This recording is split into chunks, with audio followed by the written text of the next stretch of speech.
नमस्कार दोस्तों, स्वागत है आपका आप ही के चैनल में। चर्चा करेंगे दोस्तों नेक्स्ट वीक आप अपनी ट्रेडिंग को कैसे प्लान कर सकते हैं। आपको पता है बहुत बड़ा इवेंट है, बजट होगा।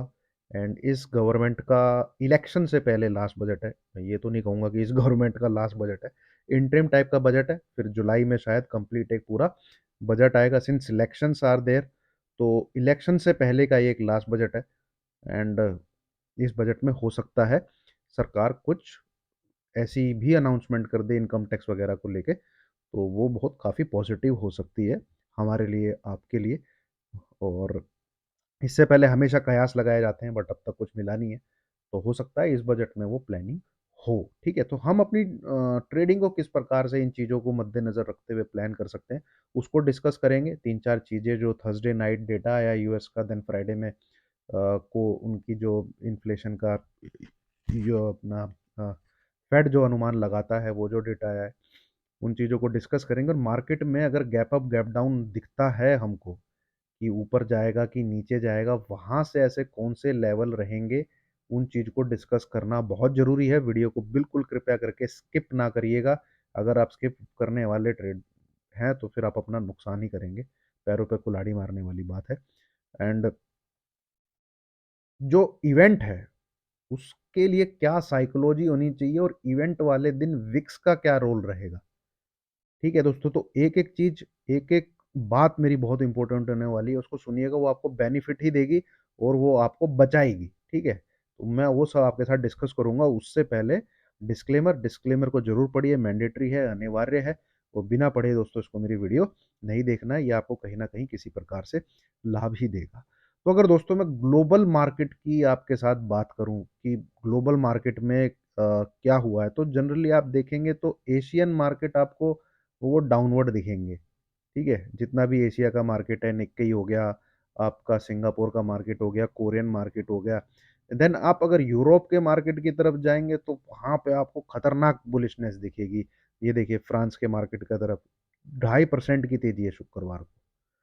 यूके के मार्केट की तरफ 1.5% के करीब की तेज़ी है, ठीक है? डेक्स के मार्केट में कम है तेज़ी, क्योंकि ये आपका थर्सडे को बहुत भाग गया था, बृहस्पतिवार वाले दिन। तो पूरा Thursday and Friday European market में तो सुपर तेजी हुई है। एशियन मार्केट आपके जनरली नीचे की तरफ रहे हैं। एंड जो आपका डाउ जोन्स और ये है, यहाँ पे डाउ आपको बिल्कुल फ्लैट दिखेगा, नेस्डेक में हल्की फुल्की गिरावट दिखेगी। तो ग्लोबल जो मार्केट है, ग्लोबल मार्केट में कहीं बुलिशनेस है, कहीं बेरिशनेस है, कहीं बिल्कुल फ्लैट टू नेगेटिव टाइप का मार्केट है। तो वहाँ से मिक्स टाइप का है, ठीक है? कोई दिशा कहीं चल रही है, एफआईज़ कहीं पे कुछ कर रहे हैं, एफआईज़ कहीं पे कुछ कर रहे हैं। तो इस प्रकार का सीन सिनेरियो ग्लोबल मार्केट में बना हुआ। अब जो थर्सडे को वहाँ पे शाम को डेटा आया जीडीपी का, वो आया भैया बहुत बढ़िया, ठीक है? मतलब इकोनॉमी की जो हालत है, वो बढ़िया है। जो ब्रेथ है देश के अंदर, वो बढ़िया है। देन फ्राइडे नाइट को उनका जो अनुमान लगा इन्फ्लेशन का, वो बिल्कुल एक्सपेक्टेशन के बिल्कुल जितना उन्होंने था, उससे 1 पॉइंट नीचे आया। तो यहाँ पे फेड, तो जो वहाँ पे मार्केट के एक्सपर्ट हैं, वो कहने लगे कि भैया जब इकोनॉमी बढ़िया है, इतने हाई इंटरेस्ट ऑफ रेट पे, और यहाँ से आप कंटिन्यूअस इन्फ्लेशन को नीचे लेके आ रहे हो मेंटेन करके, तो दोनों चीज़ बहुत बढ़िया है। आपको इन्फ्लेशन नीचे चाहिए, वो भी नीचे आती जा रही है। आपको इकोनॉमी बढ़िया, इकोनॉमी तो चलिए आप मान के चल रहे थे भाई गिरेगी, बट इकोनॉमी भी मेंटेन है।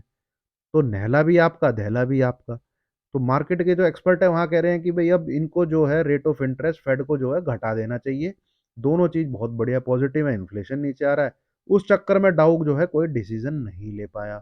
अब इनको जो डाउ जोन्स को जो मिलेगा अंदाज़ा कि भई मार्केट में क्या है, वो मिलेगा 31st को, शायद उनकी कोई कमेंट्री है, जिसमें वो कुछ अपनी बातें बताएँ कि भैया मार्च में घटाना चालू करेंगे या जून में घटाना चालू करेंगे, या हम घटाएँगे नहीं या हम और देखेंगे। तो शायद डाउ जोन्स उस दिन का इंतज़ार कर रहा है। हम अपने मार्केट की में देखें, यहाँ ऑलरेडी बहुत खबरें हैं, ठीक है? एफआईज़ की जो न्यूज़ है कि भई आपको डिस्क्लोज़ करना पड़ेगा कि आप कहाँ पकड़ के बैठे हो, कितना वो पकड़ के बैठे हो, तो शायद उसकी वजह से एक सेलिंग हो रही है, एक इवेंट से पहले, ठीक है? देखिए दोस्तों, ये सब न्यूज़ बनाई जाती है जस्टिफाई करने के लिए चीज़ों को, गेम पीछे कुछ और ही चल रहा होता है। ठीक है, गेम जो पर्दे के पीछे वो कुछ और ही चल रहा होता है। तो अल्टीमेटली ये जो चार्ट की कैंडल स्टिक है ना, यही और जो कुछ डेटा है जिसको आप अगर रीड कर सकें, यही आपकी हेल्प कर सकता है। ठीक है? आप देखिए वो एलआई आरबीआई ने क्या बोला कि आप अपनी होल्डिंग को 9.9% तक एचडीएफसी बैंक में कर सकते हो।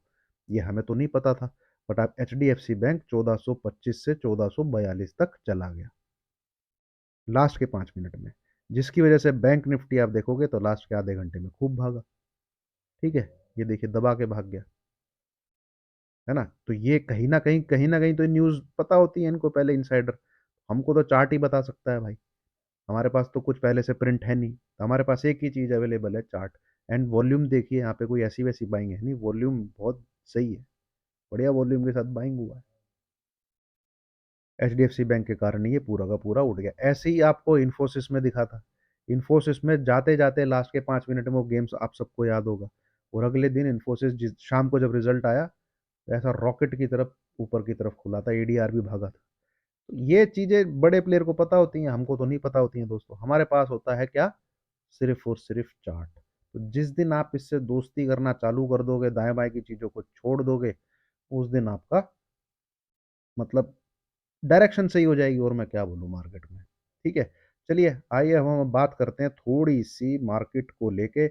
एक चीज बहुत इंपॉर्टेंट चीज, बहुत इंपॉर्टेंट चीज इस वीडियो में जो मैं डिस्कस कर रहा हूँ दोस्तों, इवेंट की वजह से, जो कि बजट वाला इवेंट है ना, आपको प्रीमियम कॉल एंड पुट के बहुत ऊपर मिलेंगे। तो दोस्तों, जैसे जैसे थर्सडे नजदीक आएगा, ठीक है, प्रीमियम जो बने रहेंगे इस दिन, वेडनेसडे की इवनिंग से या थर्सडे थर्सडे का जैसे ही इवेंट जो कुछ होगा ना, ऐसे मेल्टिंग होगी। ठीक है, बहुत जबरदस्त तरीके से प्रीमियम की मेल्टिंग होगी। इस चीज का स्पेशली ध्यान रखिएगा। मैं तो आपको यही बोलूंगा कि जीरो करके बैठ जाइए। बजट के बाद जिस प्रकार से लेवल वगैरह वो जो रहते हैं, मैं अपना पूरा एक्सपीरियंस लगाऊंगा और आपको गाइड करने की कोशिश करूंगा पूरा का पूरा टेलीग्राम पे, कि मुझे क्या दिख रहा है। तो जो टेलीग्राम पे नहीं है, सबसे पहले तो वो इसको ज्वाइन कर ले। ठीक है, वहाँ पे पूरी जिस प्रकार से भी जो भी मैं मदद कर सकता हूँ, जो भी मैं कमेंट्री वहाँ पे डाल सकता हूँ, या लेवल्स जो पोस्ट कर सकता हूँ, वो मैं वहाँ पोस्ट करूँगा। ठीक है दोस्तों, जैसे ये ग्रुप है अपना, इसको ज्वाइन कर लीजिए आप ये। ठीक है, 12,944 के करीब। और ये ऑफर है दोस्तों, आज लास्ट डे है। स्विंग ट्रेडिंग ग्रुप में 50% का ऑफर, ये लास्ट टाइम है। ठीक है, 2-3 लोग पूछ रहे हैं, जैसे वो भी ये उमेश शाह जी थे, कोई बातचीत होती रहती है मेरी, ये पूछ रहे थे कि भाई क्या है उसमें। ये दोस्तों हल्का फुल्का मैं स्क्रॉल करता हूँ, आप चेक कर लीजिए किस प्रकार के, मैं 2-4 ट्रेड आपको दिखा देता हूँ। ठीक है, जनवरी मंथ के पूरे मैं ट्रेड आपको यहाँ दिखा देता हूँ। ये दिया तो ये मिला। ठीक है, ये निफ्टी का सेल दिया तो ये मिला 21,550 से थोड़ा सा ऊपर की तरफ चलिए ट्रेड जो रहेंगे। रेलीगेयर एंटरप्राइज दिया हुआ है तो ये तो भी चल ही रहा है। ठीक है, बैंक निफ्टी वास्कॉन, ये एक ट्रेड है। ठीक है, 85 का तो ये 90 दिख रहा है। ठीक है, और एलिन इलेक्ट्रॉनिक्स 162, ये 172 प्लस लगा के ऑलरेडी आ चुका है, नीचे ध्यान दिला हुआ है। ठीक है, पी एफ एस 45.5, इसका प्राइस देख लीजिए आप कितना है। निफ्टी, इसका एसल हिट एक ट्रेड दिया था मैंने। ठीक है, 350, 300 पे सेल दिया था, 350 पे। इस पे जो मैं निफ्टी के ट्रेड देता हूँ, 50 से 75 पॉइंट का एसल होता है स्विंग वाले में। ठीक है, क्योंकि 5-6 दिन की मिनिमम शायद होल्डिंग हो सकती है। यहाँ पे मेरा इस प्रकार से सीन सिनेरियो रहता है। इससे पहले 21,600 को सेल दिया तो अगले दिन खुला ही 21,414। तो यहाँ पे मतलब बढ़िया है। ठीक है, निफ्टी 22,50 पे इनफैक्ट मैंने सेल बता दिया है यहाँ पे। तो बहुत बढ़िया है। इस ये यहाँ पे अलग ही चीज़ है दोस्तों। ये मेरी बहुत ही प्रीसियस स्टडीज़ हैं। रामा स्टील 40.50 पे ये एसएल, आप देख लीजिए रामा स्टील कहाँ चल रहा है आज। 48 मेरे ख्याल में भाव उसने दिखा दिया है।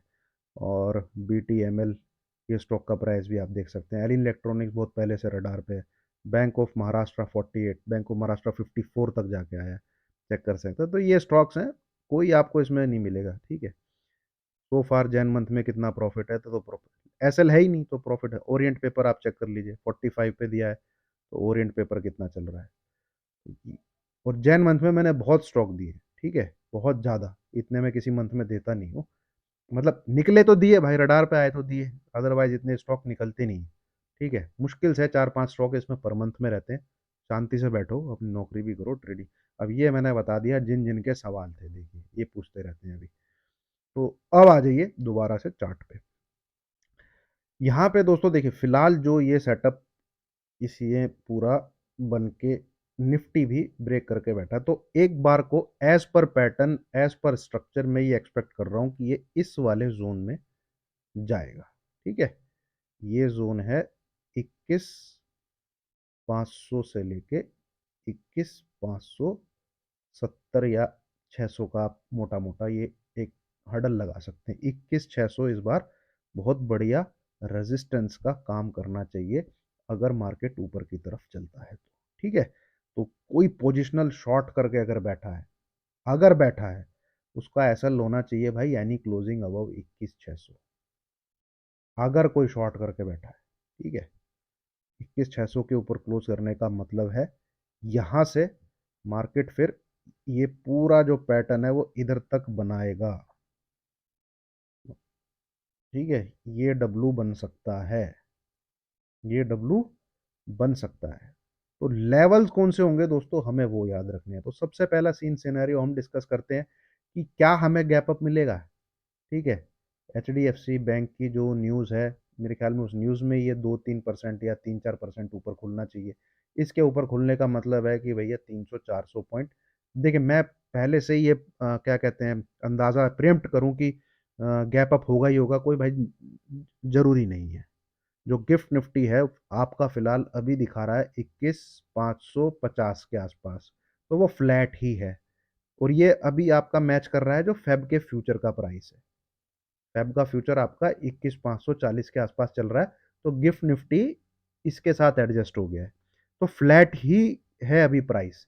तो क्या गैप अप होगा, गॉड नोस, क्या क्या पता गैप डाउन हो जाए, क्या पता गैप अप हो जाए, कितना हो जाए, कहाँ से हो जाए, हम वो तीनों सिनेरियो डिस्कस कर लेते हैं। ठीक है, तो सबसे पहले मैं निफ्टी में अगर आपके पास चलूं, तो दोस्तों सबसे इंपॉर्टेंट लेवल जो निकल के आ रहा है ऊपर की तरफ, गैप अप भी अगर हमको मिलता है, ठीक है, वो लेवल है 21,440, 21,440। ठीक है, ये लेवल के ऊपर अगर गैप अप मिले तो पहला हर्डल तो इसका हो गया पार। ठीक है, क्या हो गया, पहला हर्डल हो गया इसका पार, इसके ऊपर जाके अगर ये खुलता है तो देन हमको दूसरा क्या देखना है, क्या 21,500 के पास फिर ये जाएगा, 470-500 इसके आसपास इसके जाने की पूरी उम्मीद है, ये एटलीस्ट यहां तक तो फिर जाएगा। बस, इसने गाड़ी यहां से पलटी करी थी, ये लो को नहीं टच किया, तो बहुत बहुत ज्यादा चांसेस है एज पर पैटर्न ये एक बार यहां जाए। यहां हमें एक ही चीज नोटिस करनी है, क्या ये इस जोन में एंट्री करता है। इस जोन में एंट्री करने के लिए इसको ट्रिगर करना पड़ेगा ये नंबर, ये नंबर ट्रिगर होता है। आपको एसएल को लगा लेना है 21499 और बाई को कंटिन्यू रखना है। ठीक है, अब एक सिनेरियो ये हो सकता है कि भाई खुले ही आपका 21,500 के आसपास, हो सकता है भाई, वेरी मच पॉसिबल, कुछ पता नहीं है। अगर 21,500 के आसपास खुलता है, देन आपको फिर इस चीज का इंतजार करना है, क्या ये नंबर ट्रिगर होता है। ये नंबर ट्रिगर होगा तो फिर एसएल लेके आप ऊपर की तरफ बाई में जाइए। ठीक है, ये हो गया आपका सिनेरियो अगर गैप अप मिलता है। तो फिलहाल हम अगर गैप अप मिलता है तो इतने गैप अप की बात करते हैं, 525 के आसपास की। ठीक है, और एक 440 मैंने आपके, मैं जो लेवल बोल रहा हूं दोस्तों उनको फोकस करिए, अगर गैप अप सिनेरियो मिलता है तो क्या करना है। देन दूसरा दोस्तों, अगर गैप अप मिलता है, ठीक है, और 525 के आसपास इसको और नीचे की तरफ वो फिर वापस आके इसके नीचे ट्रेड करने लग जाता है, दिस इज 21470, इसके नीचे ट्रेडिंग होने लग जाती है। ठीक है, इसके नीचे ट्रेडिंग होने लग जाती है 525 को ट्रिगर करके, 525 को ट्रिगर करके इसके नीचे ट्रेडिंग होने लग जाती है, ठीक है, 470 के नीचे एक बार को बाय को, मतलब 21499 पे आपका शॉर्ट तो एसएल तो हिट हो ही जाएगा। इसके चांसेस कम है अगर ये नंबर ट्रिगर हो जाता है तो। इन एनी केस अगर हो जाता है, ठीक है, इस लेवल के नीचे ट्रेडिंग होने लग जाती है, तो 21,500 को एसएल लगा के शॉर्ट करिए। गैप अप में यही हो सकता है, अगर प्रॉफिट बुकिंग आएगी तो इसके नीचे ट्रेडिंग होने लग जाएगी, ठीक है। और इन एनी केस 430 टूट जाता है, 21, 430, 440, इसलिए आप अपनी पुट की पोजीशन को इंक्रीज कर सकते हैं, ठीक है, आप अपनी पुट की पोजीशन को इंक्रीज कर सकते हैं। गैप अप के बाद दो ही सीन सिनेरियो बनते हैं दोस्तों, सस्टेन करेगा, ये करेगा, मैं इन चीज़ों की चर्चा नहीं कर रहा। आपका मेन फोकस होना चाहिए 525 2147 दोनों केसेस में ये आपका एसएल है, बस 21499 दोनों केसेस में, ठीक है। ये सीन सिनेरियो, इसकी प्रोबेबिलिटी 5 से 10% ही है कि ये नंबर ट्रिगर करके वो ये 470 को काट देगा। हाँ, ये एसएल हिट हो सकता है, क्योंकि भाई मैं इससे बड़ा एसएल नहीं देना चाहता आपको। एसएल हिट हो सकता है, पर ये नंबर को ट्रिगर कर दे, वो उसकी प्रोबेबिलिटी 5 से 10% ही है, ठीक है। तो अगर इसको हिट करके दोबारा इसको काटता है तो आप दोबारा बाय कर लीजिए, ठीक है। टारगेट इज, फिर देन ये इसके टॉप को छूने के लिए जाएगा। देन आपको उस दिन क्या देखना है, क्या हमको क्लोजिंग 21,600 के अबव मिल रही है। अगर हमको इस लेवल के ऊपर क्लोजिंग मिल रही है, आप बीटीएसटी करके जा सकते हैं, आप बीटीएसटी करके जा सकते हैं, ठीक है। बिंदास बीटीएसटी करके जाइए, 21,700 के आसपास, 750 के आसपास आपको अगले दिन गैप अप मिलना चाहिए। ये हो गया सिनेरियो नंबर 1, ठीक है, कि गैप अप मिलता है तो आपको किस प्रकार से मार्केट को देखना है। नाउ सिनेरियो नंबर 2, कि भाई फ्लैट ही खुलता है, ना ऊपर जाता है ना नीचे जाता है। अगर दोस्तों मार्केट फ्लैट खुलता है, ठीक है, अगर मार्केट फ्लैट खुलता है तो 352 के आसपास है, 21352, ठीक है। ये बस 2130 को ब्रेक कर दे, ठीक है, ये नंबर को लगाइएगा आप एसएल, है ना। और 21,200, 21,100, 21,000 के लिए शॉर्ट कर दीजिएगा with in 2 to 3 days, with in 2 to 3 days 50 point के एसएल के साथ ये नंबर शायद आपको 20,900 तक भी दिखे, शायद, ठीक है। अगर फ्लैट खुल के 21,300 टूट जाता है, be on sell side. 2 3 event से पहले फिर मार्केट ठुकता ही रहेगा, फिर इवेंट वाले दिन ये कुछ ऐसा लेके आएंगे जिस दिन निर्मला टाइप की कैंडल बन सकती है। ये सिनेरियो नंबर 2, अगर आपको फ्लैट खुलता है। सिनेरियो नंबर 3, अगर गैप डाउन मिलता है, जिसके चांसेस मुझे कम लग रहे हैं, क्योंकि वर्ल्ड मार्केट आपका फ्लैट है, या तो फ्लैट ही खुल जाएगा, या जो अंदरूनी ताकत है गिफ्ट निफ्टी की वो इसको गैप अप करा देगी। गैप डाउन मुझे नहीं लगता, बट भाई मार्केट है, डिस्कस कर लेते हैं। गैप डाउन मिलता है, अगर गैप डाउन मिलता है तो दोस्तों इंतजार कीजिएगा 21,200 के टूटने का। अब आप बोलोगे कि क्यों नहीं इसको सेल कर, 300 टूटने पे तो सेल करने को बोल रहे हो, गैप डाउन में क्यों नहीं बोल। नहीं भाई, गैप डाउन में 21,200 टूटना जरूरी है। फ्लैट खुल के 300 तोड़ के नीचे ट्रेड करता है तो वो सेलिंग के प्रेशर को दिखाएगा लाइव मार्केट में, उसको वैलिड करेगा कि भाई 300 तोड़ के आप नीचे की तरफ ट्रेड कर रहे हो। गैप डाउन खुलता है तो 200 टूटेगा, तब ये सेलिंग प्रेशर स्क्रीन पे दिखेगा। अदरवाइज मार्केट में यहां से फिर से बाइंग आ सकती है और इसी टाइप का स्ट्रक्चर दोबारा दिख सकता है। तो गैप डाउन में 21,200 टूटना जरूरी है, फ्लैट मार्केट में 300 टूटना जरूरी है, तो 50 है। बाकी गैप अप मिलता है तो मैंने आपके साथ सीन सिनेरियो डिस्कस कर लिया। फ्लैट खुल के ऊपर की तरफ जाए, मुझे ये सीन सिनेरियो भी कम ही नज़र आता है दोस्तों। फ्लैट खुल के अगर ऊपर की तरफ जाए तो देखना पड़ेगा, ये मैं लाइव मार्केट में ही आपको इसके बारे में बता पाऊंगा, जिसके लिए आपका टेलीग्राम पे होना बहुत ज़रूरी है। अब चर्चा करते हैं थोड़ी सी देर बैंक निफ्टी की। बैंक निफ्टी में दोस्तों मैं इसकी वीडियो अलग से बना दूंगा, ठीक है। ये वीडियो बहुत लंबी हो जाएगी, इसकी वीडियो मैं अलग से बनाता हूँ, क्योंकि इसमें भी मुझे दो चार चीज़ें आपको शेयर करनी पड़ेंगी। 45-500 के आसपास आपको किस प्रकार से मार्केट को ट्रीट करना है, ये वीडियो बहुत लंबी हो जाएगी। तो फिलहाल मैं इसको पोस्ट करता हूँ, ठीक है। चलिए, thank you very much. Video अच्छी लगी हो तो लाइक का बटन जरूर दबाइएगा, और वीडियो शेयर कर सके तो बहुत बहुत मेहरबानी। Thank you very much.